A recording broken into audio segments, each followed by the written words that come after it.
Ayan, good morning sa ating lahat. So ngayong araw nga, ipupunta kami ngayon magpordiya sa ibang barangay dito sa amin pero malayo.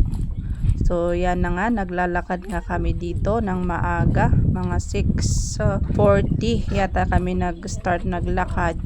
Ayan, so mas magandang mas maaga para makukuha natin yung oras. Yan po pala yung mga kasama natin. At meron pang darating na galing sa ibang barangay din. Kasama naming magtatanim ng carrot. So ayan po yung view dito sa may daanan. So tanaw po ang Mount Mugao. So ayan po, matarik po yung daan pababa. At saka madulas pa. Samahan nyo kami na pupuntang magpordiya. Ito talaga ang buhay dito sa probinsya. At karamihan din dito sa Baoco, ang kinabubuhay is yung pagpopordiya. Yung tatawagin ka ng ibang tao, yung may tanim para magtrabaho sa kanilang garden at babayaran ka after. So ang pordiya para dito sa Baoco is kapag nagbaon ka, is 500 pesos. Pag hindi ka nagbaon, sa kanila yung merienda at pagkain is 400 pesos.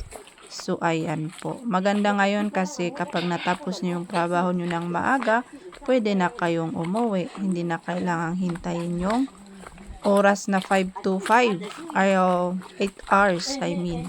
So nandito na nga kami after 1 hour. Ayan, 1 hour na paglalakad. So ayan, maputik pa ngayong daan dyan. Mga kadalasan ngayong tanim dito is carrot. Kasi nga kapag wala nang tag-ulan, mahirap yung tubig dito. So yan na, nagre-rest kami and nagpa-prepare na rin para umpisahan na yung pagtatanim.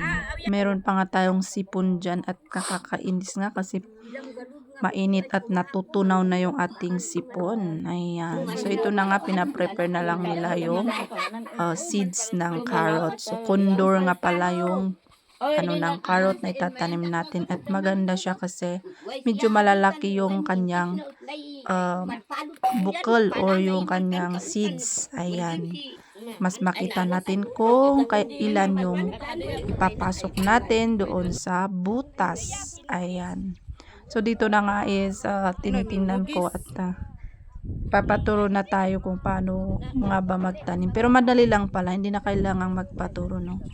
Tingnan mo lang yung ginagawa nila and sundan mo lang yung time tayo magmula isong ay yun. pagsuro tayo. So mas maraming ang matatanda na kasama namin ngayong magpopordiya. Imagine that hanggang sa kanilang pagtanda is nagpopordiya pa sila, no. So mga hardworking talaga yung mga tao dito.